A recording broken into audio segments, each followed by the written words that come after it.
Hello students, myself Navneet Kaur, Assistant Professor, Akal College of Education, Mastuana Sahib. Today's my topic is differently disabled persons. First of all, who are differently disabled persons? ਜਾਂ ਆਪਾਂ ਇਹ ਕਹਿ ਸਕਦੇ ਹਾਂ ਕਿ ਭਿੰਨ ਪ੍ਰਕਾਰ ਦੇ ਜਿਹੜੇ ਇਨਸਾਨ ਨੇ, ਵਿਅਕਤੀ ਨੇ, ਉਹ ਕਿਹੜੇ ਹੁੰਦੇ ਨੇ। ਜਿਸ ਤਰ੍ਹਾਂ ਕਿ ਆਪਾਂ ਕਹਿ ਸਕਦੇ ਹਾਂ ਕਿ ਜਿਨ੍ਹਾਂ ਦੇ ਵਿੱਚ ਆਮ ਵਿਅਕਤੀਆਂ ਦੇ ਨਾਲੋਂ ਕੰਮ ਕਰਨ ਦੀ ਜਿਹੜੀ ਸ਼ਮਤਾ ਹੈ ਉਹ ਘੱਟ ਹੁੰਦੀ ਹੈ, ਚਾਹੇ ਉਹ ਫਿਜ਼ੀਕਲੀ ਹੋਵੇ, ਮੈਂਟਲੀ ਹੋਵੇ ਜਾਂ ਸਾਈਕੋਲੋਜੀਕਲ ਲੈਵਲ 'ਤੇ ਜਿਹੜੀ ਹੈਗੀ ਕੰਮ ਕਰਨ ਦੀ ਜਿਹੜੀ ਸ਼ਮਤਾ ਹੈਗੀ ਉਹ ਕਿਤੇ ਨਾ ਕਿਤੇ ਘੱਟ ਹੁੰਦੀ ਹੈ। ਇਸ ਤੋਂ ਇਲਾਵਾ ਆਪਾਂ ਕਹਿ ਸਕਦੇ ਹਾਂ ਕਿ ਸਿੱਖਣ ਦੀਆਂ ਜਿਹੜੀਆਂ ਸਮਰੱਥਾਵਾਂ ਨੇ ਉਹ ਕਿਤੇ ਨਾ ਕਿਤੇ ਉਹਨਾਂ ਦੇ ਵਿੱਚ ਵੀ ਕਮੀਆਂ ਡਿਸਏਬਲਡ ਪਰਸਨਸ ਦੇ ਵਿੱਚ ਪਾਈਆਂ ਜਾਂਦੀਆਂ ਨੇਗੀਆਂ, ਚਾਹੇ ਉਹ ਫਿਜ਼ੀਕਲੀ ਐਕਟੀਵਿਟੀਜ਼ ਹੋਣ, ਸੋਸ਼ਲੀ ਐਕਟੀਵਿਟੀਜ਼ ਹੋਣ ਜਾਂ ਅਦਰ ਐਕਟੀਵਿਟੀਜ਼ ਹੋਣ। ਇਸ ਤੋਂ ਇਲਾਵਾ ਸੋਸ਼ਲੀ ਐਡਜਸਟਮੈਂਟ ਕਰਨ ਦੇ ਵਿੱਚ ਵੀ ਕਿਤੇ ਨਾ ਕਿਤੇ ਬਹੁਤ ਸਾਰੀਆਂ ਪ੍ਰੋਬਲਮਸ ਕਹਿ ਸਕਦੇ ਹਾਂ ਕਿ ਇਹ ਜਿਹੜੇ ਪਰਸਨਸ ਹੁੰਦੇ ਨੇ ਯਾਨੀ ਕਿ ਸਮਾਜ ਦੇ ਨਾਲ ਕਿਤੇ ਨਾ ਕਿਤੇ ਐਡਜਸਟ ਕਰਨ ਦੇ ਵਿੱਚ ਵੀ ਇਹਨਾਂ ਨੂੰ ਬਹੁਤ ਸਾਰੀਆਂ ਦਿੱਕਤਾਂ ਆਉਂਦੀਆਂ ਨੇਗੀਆਂ। ਇਸ ਤੋਂ ਇਲਾਵਾ ਨੋਰਮਲ ਪਰਸਨਸ ਦੇ ਵਾਂਗ ਇਹ ਜਿਹੜੀ ਹੈ ਕਿ ਜਿਸ ਤਰ੍ਹਾਂ ਉਹਨਾਂ ਦੀ ਗਰੋਥ ਐਂਡ ਡਿਵੈਲਪਮੈਂਟ ਹੁੰਦੀ ਹੈ, ਇਹਨਾਂ ਦੀ ਗਰੋਥ ਐਂਡ ਡਿਵੈਲਪਮੈਂਟ ਦੇ ਵਿੱਚ ਕਿਤੇ ਨਾ ਕਿਤੇ ਜਿਹੜੀ ਹੈ ਕਮੀ ਪਾਈ ਜਾਂਦੀ ਹੈ ਜਾਂ ਜਿਹੜੀ ਗਰੋਥ ਐਂਡ ਡਿਵੈਲਪਮੈਂਟ ਹੈ ਉਹ ਬਹੁਤ ਜ਼ਿਆਦਾ ਸਲੋ ਹੁੰਦੀ ਹੈ। ਨੈਕਸਟ ਹੈਗਾ types of differently disabled persons. ਜਿਹੜਾ ਪਰਸਨਸ ਵਿਦ ਡਿਸੇਬਿਲਿਟੀ ਐਕਟ ਹੈ 1995, ਉਸ ਦੇ ਅਕੋਰਡਿੰਗ ਜਿਹੜੀਆਂ ਨੇਗੀਆਂ 7 ਟਾਈਪਸ ਦੀਆਂ ਜਿਹੜੀਆਂ ਡਿਸੇਬਿਲਿਟੀ ਨੇਗੀਆਂ। ਫਸਟ ਹੈਗੀ ਆ ਬਲਾਈਂਡਨੈਸਿਸ। ਬਲਾਈਂਡਨੈਸਿਸ ਦੇ ਵਿੱਚ ਆਪਾਂ ਕਹਿ ਸਕਦੇ ਹਾਂ ਕਿ ਜਿਨ੍ਹਾਂ ਨੂੰ ਨਾ ਦਿਖਦਾ ਹੋਵੇ ਜਾਂ ਜਿਨ੍ਹਾਂ ਨੂੰ ਯਾਨੀ ਕਿ ਆਪਾਂ ਇਹ ਕਹਿ ਸਕਦੇ ਹਾਂ ਕਿ ਕੋਈ ਵੀ ਚੀਜ਼ ਦੇਖਣ ਦੇ ਵਿੱਚ ਪ੍ਰੋਬਲਮ ਆਉਂਦੀ ਹੈ ਜਾਂ ਬਿਲਕੁਲ ਵੀ ਨਾ ਦਿਖਦਾ ਹੋਵੇ। ਇਸ ਦੇ ਸਿੰਪਟਮਸ ਹੁੰਦੇ ਨੇ cloudy vision and inability to see shapes, seeing only shadows, poor night vision, tunnel vision. So ਇਸ ਤਰ੍ਹਾਂ ਦੀਆਂ ਜਿਹੜੀਆਂ ਇਹਨਾਂ ਦੇ ਵਿੱਚ ਸਿੰਪਟਮਸ ਜਿਹੜੇ ਨੇ ਪਾਏ ਜਾਂਦੇ ਨੇਗੇ। ਸੈਕਿੰਡ ਹੈਗਾ ਲੋ ਵਿਜ਼ਨ। ਲੋ ਵਿਜ਼ਨ ਦੇ ਵਿੱਚ ਕਹਿ ਸਕਦੇ ਹਾਂ ਕਿ ਜਿਨ੍ਹਾਂ ਨੂੰ ਬਹੁਤ ਜ਼ਿਆਦਾ ਘੱਟ ਦਿਖਦਾ ਹੋਵੇ ਜਾਂ ਜਿਨ੍ਹਾਂ ਨੂੰ ਜੇ ਦਿਖਦਾ ਵੀ ਹੈ ਤਾਂ ਉਹ ਕਿਤੇ ਨਾ ਕਿਤੇ ਧੁੰਦਲਾ ਦਿਖਦਾ ਹੋਵੇ। ਜਿਵੇਂ ਫੋਰ ਐਗਜ਼ਾਮਪਲ ਮੰਨ ਲਓ ਇੱਕ ਬੱਚਾ ਹੈਗਾ, ਬੱਚੇ ਦੇ ਆਈ ਗਲਾਸਿਸ ਲੱਗੇ ਹੋਏ ਨੇਗੇ, ਬਟ ਕਿਤੇ ਨਾ ਕਿਤੇ ਯਾਨੀ ਕਿ ਉਹਨੇ ਜੇ ਨੋਟ ਕਾਪੀ ਦੇ ਵਿੱਚ ਕੰਮ ਕਰਨਾ ਹੈ ਜਾਂ ਉਹਨੂੰ ਕੋਈ ਬੁੱਕ ਪੜ੍ਹਨੀ ਹੈ, ਰੀਡ ਕਰਨੀ ਹੈ, ਤਾਂ ਉਸ ਨੂੰ ਬਹੁਤ ਨਜ਼ਦੀਕ ਲਿਆ ਕੇ ਯਾਨੀ ਕਿ ਉਹ ਉਸ ਨੂੰ ਪੜ੍ਹਦਾ ਜਾਂ ਨੋਟ ਕਾਪੀ 'ਤੇ ਲਿਖਦਾ। ਕਿਉਂਕਿ ਉਸ ਨੂੰ ਦੇਖਣ ਦੇ ਵਿੱਚ ਕਿਤੇ ਨਾ ਕਿਤੇ ਪ੍ਰੋਬਲਮ ਆ ਰਹੀ ਹੈ। ਸੋ ਆਪਾਂ ਕਹਿ ਸਕਦੇ ਹਾਂ ਕਿ ਕਿਤੇ ਨਾ ਕਿਤੇ ਯਾਨੀ ਕਿ ਇਸ ਦੇ ਵਿੱਚ ਦੇਖਿਆ ਜਾ ਸਕਦਾ ਕਿ ਗਲਾਸਿਸ ਹੋ ਗਏ, ਕੰਟੈਕਟ ਲੈਂਸਿਸ ਹੋ ਗਏ, ਮੈਡੀਕੇਸ਼ਨ ਹੋ ਗਈ ਔਰ ਆਈ ਸਰਜਰੀ ਕਿਤੇ ਨਾ ਕਿਤੇ ਇਸ ਦੇ ਵਿੱਚ ਯਾਨੀ ਕਿ ਲਾਹੇਵੰਦ ਸਿੱਧ ਨਹੀਂ ਹੁੰਦੀ ਹੈਗੀ। ਥਰਡ ਹੈਗਾ ਲਿਪਰੋਸੀਕਿਓਡ। ਲਿਪਰੋਸੀਕਿਓਡ ਇਜ਼ ਮਲਟੀ ਡਰਗ ਥੈਰੇਪੀ ਹੈ। ਇਸ ਦੇ ਵਿੱਚ ਕਿਤੇ ਨਾ ਕਿਤੇ ਜਿਹੜੇ ਸਿੰਪਟਮਸ ਜਿਹੜੇ ਨੇਗੇ ਉਹ ਡਿਫਰੈਂਟ ਪਾਏ ਜਾਂਦੇ ਨੇ। ਸਭ ਤੋਂ ਪਹਿਲਾਂ ਹੈਗਾ muscle weaknesses, skin drynesses, loss of fingers and toes, eyes problems, blindnesses ਜਾਂ ਬਲੱਡ ਨੋਜ਼ ਯਾਨੀ ਕਿ ਨੋਜ਼ ਦੇ ਵਿੱਚੋਂ ਬਲੱਡ ਦਾ ਆਉਣਾ। ਸੋ ਇਸ ਤਰ੍ਹਾਂ ਦੇ ਸਿੰਪਟਮਸ ਜਿਹੜੇ ਨੇ ਪਾਏ ਜਾਂਦੇ ਨੇ। ਨੈਕਸਟ ਹੈਗਾ ਹੀਅਰਿੰਗ ਇੰਪੇਅਰਮੈਂਟ। ਹੀਅਰਿੰਗ ਇੰਪੇਅਰਮੈਂਟ ਵਿੱਚ ਆਪਾਂ ਕਹਿ ਸਕਦੇ ਹਾਂ ਕਿ ਜਿਨ੍ਹਾਂ ਨੂੰ ਸੁਣਨ ਦੇ ਵਿੱਚ ਦਿੱਕਤ ਆਉਂਦੀ ਹੋਵੇ, ਜਿਨ੍ਹਾਂ ਨੂੰ ਉੱਚਾ ਸੁਣਦਾ ਹੋਵੇ ਜਾਂ ਬਹੁਤ ਘੱਟ ਸੁਣਦਾ ਹੋਵੇ ਜਾਂ ਸੁਣਦਾ ਬਿਲਕੁਲ ਵੀ ਨਾ ਹੋਵੇ। ਜਿਸ ਤਰ੍ਹਾਂ ਜੇ ਕੋਈ ਮੈਨ ਜਾਂ ਵੀਮੈਨ ਜਾਂ ਕੋਈ ਬੱਚਾ ਦੀਆਂ ਜਿਹੜੀਆਂ ਆਵਾਜ਼ਾਂ ਨੇ ਕਿਤੇ ਨਾ ਕਿਤੇ ਜਿਨ੍ਹਾਂ ਨੂੰ ਸੁਣਨ ਦੇ ਵਿੱਚ ਦਿੱਕਤ ਆਉਂਦੀ ਆ, ਉਹਨਾਂ ਨੂੰ ਇਸ ਚੀਜ਼ ਦੇ ਵਿੱਚ ਸਮਝਣ ਦੇ ਵਿੱਚ ਵੀ ਦਿੱਕਤ ਆਉਂਦੀ ਹੈਗੀ। ਨੈਕਸਟ ਹੈਗਾ words that start or end with SHF or TH are harder to hear। ਯਾਨੀ ਕਿ ਜਿਹੜੇ ਵਰਡਸ ਜਿਹੜੇ ਨੇ ਯਾਨੀ ਕਿ ਸਟਾਰਟ ਹੁੰਦੇ ਨੇਗੇ ਜਿਸ ਤਰ੍ਹਾਂ ਕਿ ਐਸ ਹੈ, ਐਚ ਹੈ, ਐਫ ਹੈ ਜਾਂ TH ਹੈ, ਇਸ ਵਰਡਸ ਦੇ ਸਟਾਰਟ ਹੋਣ ਜਾਂ ਐਂਡ ਹੋਣ ਦੇ ਵਿੱਚ ਵੀ ਯਾਨੀ ਕਿ ਸੁਣਨ ਦੇ ਵਿੱਚ ਦਿੱਕਤ ਆਉਂਦੀ ਹੈ। ਇਸ ਤੋਂ ਇਲਾਵਾ ਪੰਛੀਆਂ ਦੀਆਂ ਆਵਾਜ਼ਾਂ ਸੁਣਨ ਦੇ ਵਿੱਚ ਵੀ ਇਹਨਾਂ ਨੂੰ ਦਿੱਕਤ ਆਉਂਦੀ ਹੈ ਜਾਂ ਫਿਰ ਕੋਈ ਇਨਸਾਨ ਇਹਨਾਂ ਦੇ ਨਾਲ ਗੱਲ ਕਰ ਰਿਹਾ ਹੋਵੇ, ਇਹਨਾਂ ਨੂੰ ਲੱਗਦਾ ਕਿ ਇਹ ਫੀਲ ਕਰਦੇ ਨੇ ਕਿ ਇਹ ਉਹਨੂੰ ਸੁਣ ਪਾ ਰਹੇ ਨੇ, ਬਟ ਕਿ ਇਹ ਸਮਝ ਨਹੀਂ ਪਾਉਂਦੇ ਹੈਗੇ।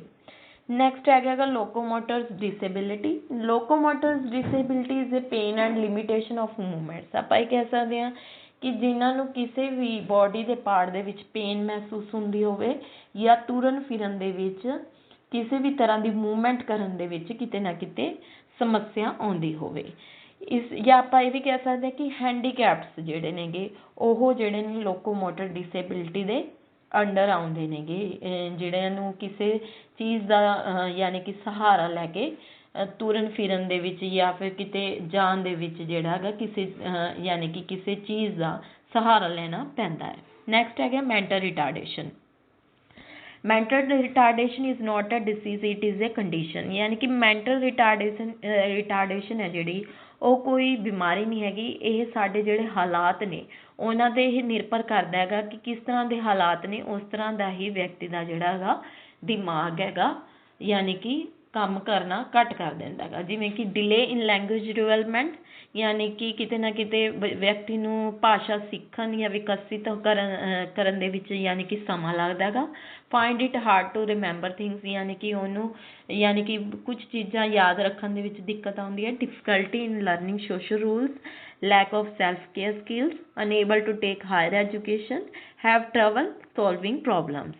ਇਸ ਤਰ੍ਹਾਂ ਦੀਆਂ ਜਿਹੜੀਆਂ ਪ੍ਰੋਬਲਮਸ ਜਿਹੜੀਆਂ ਮੈਂਟਲ ਰਿਟਾਰਡੇਸ਼ਨਸ ਯਾਨੀ ਕਿ ਜਿਨ੍ਹਾਂ ਨੂੰ ਇਸ ਤਰ੍ਹਾਂ ਦੀ ਦਿੱਕਤ ਹੁੰਦੀ ਹੈ ਵਿਅਕਤੀਆਂ ਨੂੰ ਪ੍ਰੋਬਲਮਸ ਆਉਂਦੀਆਂ ਨੇ। ਨੈਕਸਟ ਹੈਗਾ ਮੈਂਟਲ ਇਲਨੈਸ। ਮੈਂਟਲ ਇਲਨੈਸ ਯਾਨੀ ਕਿ ਦਿਮਾਗੀ ਤੌਰ 'ਤੇ ਜਿਹੜੇ ਬਿਮਾਰ ਹੁੰਦੇ ਨੇ, ਸਿੱਕ ਹੁੰਦੇ ਨੇਗੇ, ਜਿਵੇਂ ਕਿ ਕਹਿ ਸਕਦੇ ਹਾਂ ਕਿ ਜਿਨ੍ਹਾਂ ਨੂੰ ਐਂਗਜ਼ਾਇਟੀ ਡਿਸਆਰਡਰ ਹੁੰਦਾ ਹੈ ਜਾਂ ਡਿਪਰੈਸ਼ਨ ਦੇ ਵਿੱਚ ਹੁੰਦੇ ਨੇ, ਉਹ ਦਿਮਾਗੀ ਤੌਰ 'ਤੇ ਆਪਾਂ ਉਹਨਾਂ ਨੂੰ ਬਿਮਾਰ ਕਹਿ ਸਕਦੇ ਹਾਂਗੇ। ਇਸ ਦੇ ਜਿਹੜੇ ਇਫੈਕਟ ਨੇ, ਨੈਗੇਟਿਵ ਇਫੈਕਟ ਨੇ, ਉਹ ਜ਼ਿਆਦਾਤਰ ਜਦੋਂ ਜੋ ਚੀਜ਼ਾਂ ਯਾਨੀ ਕਿ ਜਿਵੇਂ ਥਿੰਗਸ ਹੈ, ਜਿਵੇਂ ਕਿ ਬਹੁਤ ਜ਼ਿਆਦਾ ਸੋਚਣ ਨਾਲ ਵੀ ਦਿਮਾਗ 'ਤੇ ਨੈਗੇਟਿਵ ਇਫੈਕਟ ਪੈਂਦਾ ਹੈਗਾ। ਜਿੰਨਾ ਜ਼ਿਆਦਾ ਵਿਅਕਤੀ ਸੋਚੂਗਾ ਓਨਾ ਹੀ ਜ਼ਿਆਦਾ ਉਹ ਯਾਨੀ ਕਿ ਡਿਪਰੈਸ਼ਨ 'ਚ ਚਲਾ ਜਾਊਗਾ ਜਾਂ ਫਿਰ ਉਹ ਦਿਮਾਗੀ ਤੌਰ 'ਤੇ ਬਿਮਾਰ ਹੋ ਜਾਊਗਾ।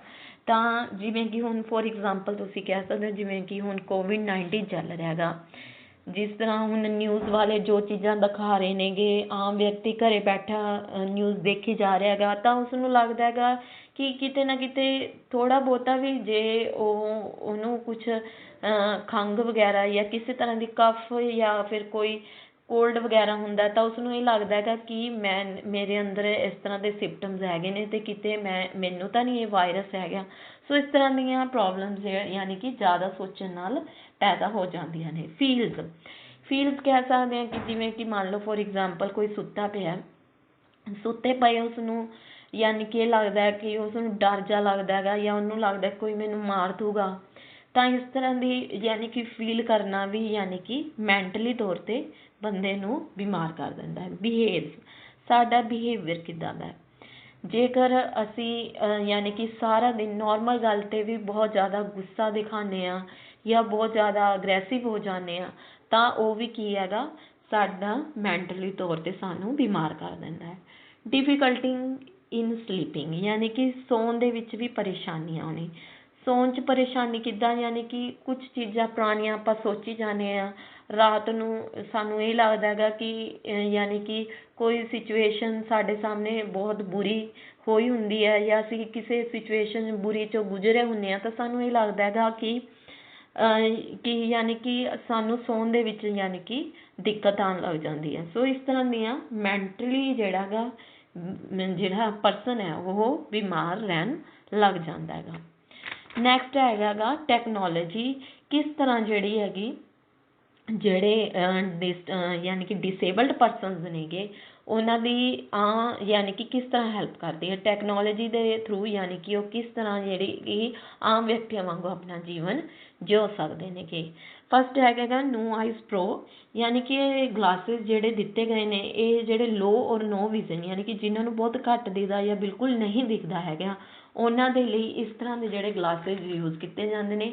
ਇਹ ਇਲੈਕਟ੍ਰੋਨਿਕ ਵਿਜ਼ੂਅਲੀ ਜਿਹੜੇ ਯਾਨੀ ਕਿ ਵਿਜ਼ੂਅਲ ਨੇ ਜਿਹੜੇ ਕਿ ਪੀਪਲ ਫੋਰ ਲੋ ਔਰ ਨੋ ਵਿਜ਼ਨ ਵਾਲੇ ਨੇਗੇ ਉਹਨਾਂ ਲਈ ਇਸ ਪ੍ਰਕਾਰ ਦੇ ਜਿਹੜੇ ਗਲਾਸਿਸ ਨੇ ਯੂਜ਼ ਕੀਤੇ ਜਾਂਦੇ ਨੇ। ਸੈਕਿੰਡ ਹੈਗਾ ਆਇਰਾ ਗਲਾਸਿਸ ਜਿਹੜੇ ਹੈਗੇ ਨੇਗੇ ਇਹਨਾਂ ਦੀ ਫੁੱਲ ਫਾਰਮ ਹੈਗੀ artificial intelligence and remote assistance, ਯਾਨੀ ਕਿ ਇਸ ਤਰ੍ਹਾਂ ਦੇ ਗਲਾਸਿਸ ਜਿਹੜੇ ਨੇਗੇ ਨੋ ਆਈਜ਼ ਗਲਾਸਿਸ ਨਾਲ ਬਹੁਤ ਲਾਈਟ ਵੇਟ ਹੁੰਦੇ ਨੇ। ਜਿਨ੍ਹਾਂ ਵਿਅਕਤੀਆਂ ਨੂੰ ਬਹੁਤ ਯਾਨੀ ਕਿ ਧੁੰਦਲਾ ਦਿਖਦਾ ਹੈਗਾ ਉਹ ਇਸ ਗਲਾਸਿਸ ਦੇ ਥਰੂ ਯਾਨੀ ਕਿ ਕੋਈ ਵੀ ਚੀਜ਼ ਨੂੰ ਆਸਾਨੀ ਨਾਲ ਯਾਨੀ ਕਿ ਦੇਖ ਸਕਦੇ ਨੇ ਤੇ ਉਹਨਾਂ ਨੂੰ ਸਾਫ਼ ਦਿਖਦਾ ਹੈਗਾ। ਥਰਡ ਹੈਗਾ QD laser. QD laser due to disorder in the anterior part of the eye such as lenses, ਯਾਨੀ ਕਿ ਕਿਸੇ ਦੇ ਲੈਂਸਿਸ ਤੇ ਪ੍ਰੋਬਲਮ ਹੈ ਜਾਂ ਕਿਸੇ ਤਰ੍ਹਾਂ ਦੀ ਅੱਖ ਦੇ ਵਿੱਚ ਕਿਸੇ ਤਰ੍ਹਾਂ ਦੀ ਵੀ ਪ੍ਰੋਬਲਮ ਹੈ ਜਾਂ ਧੁੰਦਲਾ ਦਿਖਦਾ ਹੈਗਾ, ਸੋ ਇਹਨਾਂ ਲੇਜ਼ਰ ਦੇ ਥਰੂ ਰੈਟੀਨਾ ਤੇ ਯਾਨੀ ਕਿ ਲੇਜ਼ਰ ਦੀ ਹੈਲਪ ਦੇ ਨਾਲ ਪਿਕਚਰ ਦੀ ਯਾਨੀ ਕਿ ਜਾਂ ਕੋਈ ਡਾਇਗਰਾਮ ਹੈ ਉਸਦੀ ਫੋਟੋ ਜਿਹੜੀ ਹੈਗੀ ਪੈਂਦੀ ਹੈ ਤੇ ਜਿਸ ਦੇ ਨਾਲ ਉਹ ਸਾਨੂੰ ਫੋਟੋ ਜਿਹੜੀ ਹੈਗੀ ਸਾਫ਼ ਦਿਖਣ ਲੱਗ ਜਾਂਦੀ ਹੈ। ਨੈਕਸਟ ਹੈਗਾ ਬ੍ਰੇਲ ਈ ਬੁੱਕ ਰੀਡਰ। ਬ੍ਰੇਲ ਈ ਬੁੱਕ ਰੀਡਰ ਜਿਹੜੀ ਹੁੰਦੀ ਹੈ ਯਾਨੀ ਕਿ ਬ੍ਰੇਲ ਲਿਪੀ ਦਾ ਸਭ ਨੇ ਸੁਣੀ ਹੈ। ਬ੍ਰੇਲ ਈ ਬੁੱਕ ਇਲੈਕਟ੍ਰੋਨਿਕ ਬੁੱਕ ਰੀਡਰ ਹੁੰਦੀ ਹੈ। ਇਹ ਇੱਕ ਟੈਬ ਹੁੰਦਾ ਹੈਗਾ ਜਿਹੜਾ ਕਿ ਬਲਾਈਂਡ ਪੀਪਲਸ ਦੇ ਲਈ ਯੂਜ਼ ਕੀਤਾ ਜਾਂਦਾ ਹੈਗਾ। ਇਸ ਦੀਆਂ ਮਕੈਨੀਕਲ ਪਿੰਸ ਹੁੰਦੀਆਂ ਨੇਗੀਆਂ ਜਿਹੜੀਆਂ ਕਿ ਜਿਨ੍ਹਾਂ ਨੂੰ ਛੂਹਣ ਤੇ ਯਾਨੀ ਕਿ ਜਿਹੜੇ ਬਲਾਈਂਡ ਪੀਪਲ ਹੁੰਦੇ ਨੇ ਉਹਨਾਂ ਨੂੰ ਪਤਾ ਲੱਗ ਜਾਂਦਾ ਕਿ ਕਿਸ ਪ੍ਰਕਾਰ ਦਾ ਜਿਹੜਾ ਟੈਕਸਟ ਹੈ ਉਹ ਇਸ ਤੇ ਆ ਰਿਹਾ ਹੈਗਾ। It also helps in understanding graphics, figures and even graphs, ਯਾਨੀ ਕਿ ਇਸ ਦੀ ਹੈਲਪ ਦੇ ਨਾਲ ਬਹੁਤ ਸਾਰੇ ਜਿਹੜੇ ਜਿਵੇਂ ਕਿ ਕੋਈ ਫਿਗਰਸ ਨੇ ਕੋਈ ਗ੍ਰਾਫਸ ਨੇਗੇ ਯਾਨੀ ਕਿ ਉਹਨਾਂ ਨੂੰ ਸਮਝਣ ਦੇ ਵਿੱਚ ਯਾਨੀ ਕਿ ਹੈਲਪ ਮਿਲਦੀ ਹੈ। It also helps blind people can convert e books into reading and also help convert written text scans into braille for the reading। ਸੋ ਇਸ ਤਰ੍ਹਾਂ ਇਸ ਦੀ ਹੈਲਪ ਨਾਲ ਯਾਨੀ ਕਿ ਬਹੁਤ ਸਾਰੀਆਂ ਯਾਨੀ ਕਿ ਬਲਾਈਂਡ ਪੀਪਲ ਨੂੰ ਹੈਲਪ ਮਿਲ ਜਾਂਦੀ ਹੈ ਕਿ ਕਿਸ ਤਰ੍ਹਾਂ ਉਹ ਯਾਨੀ ਕਿ ਬੁੱਕਸ ਦੇ ਵਿੱਚੋਂ ਯਾਨੀ ਕਿ ਟੈਕਸਟ ਨੂੰ ਰੀਡ ਕਰ ਸਕਦੇ ਨੇਗੇ। ਨੈਕਸਟ ਹੈਗਾ Sesame phone. Sesame phone is touch free control, ਯਾਨੀ ਕਿ ਇਹ ਟੱਚ ਫ੍ਰੀ ਕੰਟਰੋਲ ਹੁੰਦਾ ਹੈਗਾ। ਇਸ ਦਾ ਜਿਹੜਾ ਹੈਗਾ ਇਸ ਨੂੰ ਯੂਜ਼ ਕਰਨ ਦੇ ਲਈ ਜਿਹੜੇ ਬਲਾਈਂਡ ਪੀਪਲ ਹੁੰਦੇ ਨੇ ਜਾਂ ਅਦਰ ਪੀਪਲ ਜਿਨ੍ਹਾਂ ਦੇ ਵਿੱਚ ਕਿਸੇ ਤਰ੍ਹਾਂ ਦੀ ਡਿਸੇਬਿਲਿਟੀ ਹੁੰਦੀ ਹੈ ਉਹ ਆਪਣੀ ਹੈਡ ਦੇ ਮੂਵਮੈਂਟ ਦੇ ਥਰੂ ਯਾਨੀ ਕਿ ਕਰਸਰ ਨੂੰ ਕੰਟਰੋਲ ਕਰ ਲੈਂਦੇ ਨੇ ਤੇ ਕਰਸਰ ਕੰਟਰੋਲ ਹੈਡ ਮੂਵਮੈਂਟ ਜਿਵੇਂ ਜਿਵੇਂ ਉਹ ਕਰਦੇ ਰਹਿਣਗੇ ਹੈਡ ਦੀ ਮੂਵਮੈਂਟ ਹੁੰਦੀ ਰਹੂਗੀ ਉਸੇ ਤਰ੍ਹਾਂ ਹੀ ਕਰਸਰ ਜਿਹੜਾ ਹੈ ਕੰਟਰੋਲ ਹੁੰਦਾ ਰਹੂਗਾ। ਜੇਕਰ ਇੱਕ ਪਰਸਨ ਜਿਸ ਨੂੰ ਯਾਨੀ ਕਿ ਬਲਾਈਂਡ ਹੈ ਉਹ 40 to 60 ਸੈਂਟੀਮੀਟਰ ਦੂਰ ਖੜਿਆ ਇਸ ਫੋਨ ਤੋਂ ਤਾਂ ਵੀ ਕਰਸਰ ਜਿਹੜਾ ਹੈਗਾ ਕੰਟਰੋਲ ਹੁੰਦਾ ਰਹੂਗਾ। ਨੈਕਸਟ ਹੈਗਾ UNI। UNI is the University of Northern Iowa। They provide a two-way communication for the deaf people using speech and gesture technology। ਇਹ two-way communication ਹੈ ਜਿਹੜੇ ਡੈਫ ਪੀਪਲ ਹੁੰਦੇ ਨੇ ਉਹਨਾਂ ਦੇ ਲਈ ਯੂਜ਼ ਕੀਤਾ ਜਾਂਦਾ for speech and gesture technology ਦੇ ਵਾਸਤੇ। ਸੋ ਇਹਦਾ ਯਾਨੀ ਕਿ ਇਸ ਦੇ ਥਰੂ ਯਾਨੀ ਕਿ ਜੋ ਵੀ ਯਾਨੀ ਕਿ ਫਿਗਰ ਕੈਪਚਰ ਹੁੰਦੇ ਨੇਗੇ ਕੈਮਰਾ ਉਹਨਾਂ ਨੂੰ ਕਨਵਰਟ ਕਰਦਾ ਹੈਗਾ ਟੈਕਸਟ ਦੇ ਵਿੱਚ ਐਂਡ ਪ੍ਰੋਵਾਈਡ ਕਰਦਾ ਹੈਗਾ ਮੀਨਿੰਗ ਆਫ ਸਾਈਨ ਲੈਂਗੁਏਜ ਦੇ ਵਿੱਚ। ਨੈਕਸਟ ਹੈਗਾ Dot. Dot watch in touch with the world from your wrist, ਯਾਨੀ ਕਿ ਇਹ ਕੀ ਹੈਗਾ ਕਿ ਤੁਹਾਡਾ ਯਾਨੀ ਕਿ ਪੂਰੇ ਵਰਡ ਨੂੰ ਤੁਹਾਡੇ ਤੱਕ ਲੈ ਆਉਂਦਾ ਹੈਗਾ। ਸੋ ਵਿਜ਼ੂਅਲੀ ਇੰਪੇਅਰਡ ਪੀਪਲ ਜਿਹੜੇ ਹੁੰਦੇ ਨੇ ਉਹਨਾਂ ਦੇ ਲਈ ਇਸ ਦੀ ਵਰਤੋਂ ਕੀਤੀ ਜਾਂਦੀ ਹੈਗੀ ਤੇ and helps them to access tweet messages any time and anywhere right from their smartphones। ਇਸ ਤੋਂ ਇਲਾਵਾ the devices can connect with the any smartphone by bluetooth and translate the text on its screen। ਇਸ ਦੇ ਵਿੱਚ ਅਲੱਗ-ਅਲੱਗ ਕਰੈਕਟਰਿਸਟਿਕਸ ਹੁੰਦੀਆਂ ਨੇ smartphone ਦੇ ਥਰੂ ਜਿਹੜੀਆਂ ਕਿ ਯਾਨੀ ਕਿ ਸਮਾਰਟਫੋਨ ਤੇ ਯਾਨੀ ਕਿ ਦੇਖਣ ਨੂੰ ਮਿਲਦੀਆਂ ਨੇ ਜਿਵੇਂ ਕਿ alarm, notification, touch sensor, Bluetooth 4.1 and gyroscope. Next ਹੈਗਾ ਲਿਫਟਵੇਅਰ। ਲਿਫਟਵੇਅਰ ਯਾਨੀ ਕਿ ਇੱਕ ਸਪੂਨ ਹੁੰਦਾ ਹੈਗਾ ਜਿਹੜੇ ਕਿ ਪਾਰਕਿੰਸਨ ਡਿਸੀਜ਼ ਯਾਨੀ ਕਿ ਇੱਕ ਬਿਮਾਰੀ ਹੁੰਦੀ ਹੈ ਜੋ ਕਿ ਯਾਨੀ ਕਿ ਇੱਕ ਬ੍ਰੇਨ ਦੀ ਬਿਮਾਰੀ ਹੈ ਜੋ ਇਸ ਬਿਮਾਰੀ ਨਾਲ ਯਾਨੀ ਕਿ ਵਿਅਕਤੀ ਜੂਝ ਰਹੇ ਨੇ ਉਹਨਾਂ ਦੇ ਯਾਨੀ ਕਿ ਹੈਂਡ ਜਿਹੜੇ ਨੇਗੇ ਉਹਨਾਂ ਦੇ ਹੱਥ ਜਿਹੜੇ ਨੇਗੇ ਉਹ ਕੋਈ ਵੀ ਚੀਜ਼ ਯਾਨੀ ਕਿ ਚੱਕਣ ਦੇ ਵਿੱਚ ਯਾਨੀ ਕਿ ਅਸਮਰਥ ਰਹਿੰਦੇ ਨੇ। ਯਾਨੀ ਕਿ ਕੋਈ ਚੀਜ਼ ਉਹਨਾਂ ਨੇ ਜਿਸ ਨੂੰ ਯਾਨੀ ਕਿ ਜੇ ਉਹਨਾਂ ਨੇ ਨੋਰਮਲ ਸਪੂਨ ਨੂੰ ਚੱਕਣਾ ਹੈ ਤਾਂ ਉਹਨਾਂ ਦੇ ਹੱਥ ਜਿਹੜੇ ਨੇਗੇ ਯਾਨੀ ਕਿ ਉਹ ਸ਼ਿਵਰਿੰਗ ਕਰਨ ਲੱਗ ਜਾਂਦੇ ਨੇਗੇ ਯਾਨੀ ਕਿ ਉਹ ਜਲਦੀ ਤੋਂ ਜਲਦੀ ਕਿਸੇ ਚੀਜ਼ ਨੂੰ ਆਸਾਨੀ ਨਾਲ ਨਹੀਂ ਚੱਕ ਸਕਦੇ। ਸੋ ਇਸ ਤਰ੍ਹਾਂ ਦਾ ਜਿਹੜੇ ਲਿਫਟਵੇਅਰ ਸਪੂਨ ਹੈ ਇਸ ਦੇ ਥਰੂ ਉਹ ਈਟ ਮੋਰ ਈਜ਼ਲੀ ਯਾਨੀ ਕਿ ਆਸਾਨੀ ਦੇ ਨਾਲ ਖਾ ਸਕਦੇ ਨੇਗੇ। ਇਸ ਨੂੰ as a soup spoon use ਕਰ ਸਕਦੇ ਨੇ, ਐਵਰੀਡੇ ਸਪੂਨ ਯੂਜ਼ ਕਰ ਸਕਦੇ ਨੇ, ਫੋਕ ਦੇ ਰੂਪ ਦੇ ਵਿੱਚ ਵੀ ਇਸ ਨੂੰ ਯੂਜ਼ ਕਰ ਸਕਦੇ ਨੇ। ਨੈਕਸਟ ਹੈਗਾ head mouse extreme. Head mouse extreme ਵੀ ਸਿਸਮ ਫੋਨ ਦੇ ਤਰ੍ਹਾਂ ਹੀ ਯੂਜ਼ ਕੀਤਾ ਜਾਂਦਾ ਹੈਗਾ। ਇਸ ਦਾ ਜਿਹੜਾ ਕਰਸਰ ਹੈ ਉਹ ਵੀ ਹੈਡ ਮੂਵਮੈਂਟਸ ਦੇ ਨਾਲ ਹੀ ਕੰਟਰੋਲ ਕੀਤਾ ਜਾਂਦਾ ਹੈਗਾ। ਜੋ ਜਿਹੜੇ ਪੀਪਲ ਜਿਹੜੇ ਯਾਨੀ ਕਿ ਆਪਣਾ ਯਾਨੀ ਕਿ ਨਹੀਂ ਯਾਨੀ ਕਿ ਟੱਚ ਯੂਜ਼ ਸਕਰੀਨ ਟੱਚ ਨਹੀਂ ਯੂਜ਼ ਕਰ ਸਕਦੇ ਹੈਗੇ, ਸੋ ਆਪਣੇ ਹੈਡ ਦੇ ਮੂਵਮੈਂਟ ਦੇ ਥਰੂ ਕਰਸਰ ਨੂੰ ਕੰਟਰੋਲ ਕਰਕੇ ਇਸ ਦੀ ਵਰਤੋਂ ਕਰ ਸਕਦੇ ਨੇ। ਨੈਕਸਟ ਹੈਗਾ ਸਕੀਨੈਸਟ ਡਿਸੇਬਿਲਿਟੀ ਸਕੂਟਰ, ਯਾਨੀ ਕਿ ਇਸ ਪ੍ਰਕਾਰ ਦੇ ਜਿਹੜੇ ਸਕੂਟਰ ਹੁੰਦੇ ਨੇ ਉਹ ਜਿਹੜੇ ਡਿਸੇਬਲਡ ਪਰਸਨ ਹੁੰਦੇ ਨੇ, ਜਿਨ੍ਹਾਂ ਨੂੰ ਤੁਰਨ ਫਿਰਨ ਦੇ ਵਿੱਚ ਦਿੱਕਤ ਆਉਂਦੀ ਹੈ, ਸੋ ਇਹ ਸਕੂਟਰ ਉਹਨਾਂ ਦੇ ਵਰਤੋਂ ਦੇ ਵਿੱਚ ਲਿਆਂਦੇ ਜਾਂਦੇ ਨੇ। ਉਹ ਆਸਾਨੀ ਨਾਲ ਪਬਲਿਕ ਰੋਡ 'ਤੇ ਜਾ ਕੇ ਇਹਨਾਂ ਦੀ ਵਰਤੋਂ ਕਰ ਸਕਦੇ ਨੇਗੇ। ਇਹਨਾਂ ਨੂੰ ਆਮ ਲੋਕਾਂ ਦੇ ਵਾਂਗ ਯਾਨੀ ਕਿ ਉਹ ਆਪਣਾ ਰੋਜ਼ਾਨਾ ਜੀਵਨ ਦੇ ਵਿੱਚ ਕੁਛ ਵੀ ਲੈ ਕੇ ਆਉਣਾ, ਕੁਛ ਵੀ ਬਾਜ਼ਾਰੋਂ ਯਾਨੀ ਮਾਰਕੀਟ ਦੇ ਵਿੱਚ ਜਾਣਾ, ਇਸ ਦੀ ਵਰਤੋਂ ਕਰ ਸਕਦੇ ਨੇ। ਇਸ ਦੇ ਵਿੱਚ ਲਾਈਟਿੰਗ ਸਿਸਟਮ ਜਿਹੜਾ ਪ੍ਰੋਪਰ ਹੁੰਦਾ ਹੈ, ਲੋਕੇਬਲ ਹੁੰਦੇ ਨੇ। ਇਹਨਾਂ ਦੇ ਡੋਰ ਜਿਹੜੇ ਨੇਗੇ, ਜਿਸ ਤਰ੍ਹਾਂ ਕਿ ਮੈਂ ਇਸ ਪਿਕਚਰ ਦੇ ਵਿੱਚ ਦੋ ਤਰ੍ਹਾਂ ਦੇ ਸਕੂਟਰਸ ਦਿਖਾਏ ਨੇ, ਇੱਕ ਤੇ ਡੋਰ ਹੈਗੇ ਨੇ, ਇੱਕ ਜਿਹੜਾ ਵਿਦਆਊਟ ਡੋਰਸ ਹੈ। ਸੋ ਇਹ ਜਿਹੜੇ ਸਕੂਟਰਸ ਹੈਗੇ ਡਿਸੇਬਲਡ ਪਰਸਨਸ ਦੇ ਲਈ ਕਾਫੀ ਵਰਤੋਂ ਦੇ ਵਿੱਚ ਲਿਆਂਦੇ ਜਾਂਦੇ ਨੇ। ਨੈਕਸਟ ਹੈਗਾ ਇਲੈਕਟ੍ਰੋਨਿਕ ਸਟਿਕ। ਇਲੈਕਟ੍ਰੋਨਿਕ ਸਟਿਕ ਜਿਹੜੀ ਹੈਗੀ ਉਹ ਵਿਜ਼ੂਅਲੀ ਇੰਪੇਅਰਡ ਪੀਪਲਸ ਦੇ ਲਈ ਯਾਨੀ ਕਿ ਵਰਤੋਂ ਦੇ ਵਿੱਚ ਲਿਆਂਦੀ ਜਾਂਦੀ ਹੈ। ਇਹ ਜਿਹੜਾ ਹੈਗਾ ਕਿਤੇ ਵੀ ਜੇ ਉਹਨਾਂ ਨੇ ਜਾਣਾ ਹੈਗਾ ਤਾਂ ਇਸ ਆਬਜੈਕਟ ਦੇ ਥਰੂ ਯਾਨੀ ਕਿ ਉਹ ਕਿਤੇ ਵੀ ਆ ਜਾ ਸਕਦੇ ਨੇ। ਅਤੇ ਯਾਨੀ ਕਿ ਜੇ ਉਹ ਕਿਸੇ ਯਾਨੀ ਕਿ ਕਿਤੇ ਯਾਨੀ ਕਿ ਜਿਸ ਥਾਂ 'ਤੇ ਉਹਨਾਂ ਨੇ ਪਹੁੰਚਣਾ ਹੈਗਾ ਤਾਂ ਇਹ ਵਾਈਬਰੇਟ ਕਰਦਾ ਹੈਗਾ ਅਤੇ ਉਹਨਾਂ ਨੂੰ ਦੱਸ ਦਿੰਦਾ ਕਿ ਤੁਸੀਂ ਕਿੰਨਾ ਕੁ ਉਸ ਥਾਂ ਤੋਂ ਨਜ਼ਦੀਕ ਹੋ ਜਾਂ ਕਿੱਥੇ ਤੱਕ ਪਹੁੰਚ ਚੁੱਕੇ ਹੋ। ਯਾਨੀ ਕਿ ਇਹਨਾਂ ਨੂੰ ਪੂਰਾ ਯਾਨੀ ਕਿ ਦੱਸਦਾ, ਦਿਸ਼ਾ ਦੱਸਦਾ ਕਿ ਤੁਸੀਂ ਕਿੱਥੇ ਜਾ ਰਹੇ ਹੋ ਅਤੇ ਕਿੱਥੇ ਤੱਕ ਤੁਸੀਂ ਜਾਣਾ ਹੈ, ਕਿਸ ਤਰ੍ਹਾਂ ਉਹਨਾਂ ਨੂੰ ਲੈ ਕੇ ਜਾਣਾ ਹੈਗਾ। ਇਸ ਦੀ ਹੈਲਪ ਦੇ ਨਾਲ ਬਲਾਈਂਡ ਪੀਪਲ ਪਹੁੰਚ ਜਾਂਦੇ ਨੇ। ਨੈਕਸਟ ਹੈਗਾ finger reader. Finger reader is a 3D printed ring, ਯਾਨੀ ਕਿ ਇਸ ਰਿੰਗ ਦੇ ਥਰੂ ਯਾਨੀ ਕਿ ਜਿਸ ਤਰ੍ਹਾਂ ਆਪਾਂ ਨੋਰਮਲ ਰਿੰਗਸ ਉਂਗਲਾਂ ਦੇ ਵਿੱਚ ਫਿੰਗਰਸ ਦੇ ਵਿੱਚ ਪਾਉਂਦੇ ਹਾਂ, ਇਸ ਤਰ੍ਹਾਂ ਹੀ ਇਸ ਰਿੰਗ ਨੂੰ ਉਂਗਲ ਦੇ ਵਿੱਚ ਪਾ ਕੇ ਇਸ ਦੇ ਉੱਪਰ ਇੱਕ ਛੋਟਾ ਜਿਹਾ ਕੈਮਰਾ ਲੱਗਿਆ ਹੁੰਦਾ ਹੈਗਾ। ਜਦੋਂ ਵਿਅਕਤੀ ਬੁੱਕ ਦੇ ਉੱਪਰ ਕਿਸੇ ਵੀ ਟੈਕਸਟ ਨੂੰ ਰੀਡ ਕਰਦਾ ਹੈਗਾ ਤਾਂ ਉਹ ਇਹ ਜਿਹੜਾ ਕੈਮਰਾ ਹੈਗਾ ਉਸ ਪ੍ਰਿੰਟ ਨੂੰ ਸਕੈਨ ਕਰ ਲੈਂਦਾ ਹੈਗਾ ਅਤੇ ਫਿਰ ਉਸ ਨੂੰ ਯਾਨੀ ਕਿ ਜਿਹੜੇ ਵਿਅਕਤੀ ਹੈਗਾ ਉਸਦੇ ਥਰੂ ਉਸਦੇ ਕੋਲ ਆਡੀਓ ਥਰੂ ਯਾਨੀ ਕਿ ਇਸ ਟੈਕਸਟ ਨੂੰ ਪਹੁੰਚਾਉਂਦਾ ਹੈਗਾ।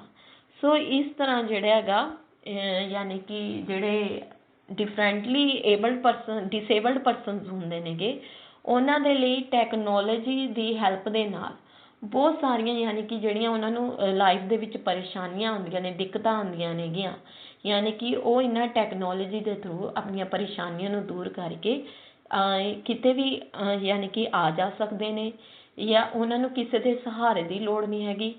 ਸੋ ਇਹ ਟੈਕਨੋਲੋਜੀ ਦੇ ਥਰੂ ਹੀ ਯਾਨੀ ਕਿ ਉਹ ਆਪਣਾ ਨਵਾਂ ਜੀਵਨ ਆਮ ਲੋਕਾਂ ਦੇ ਵਾਂਗ ਜਿਉ ਸਕਦੇ ਨੇ। Thank you.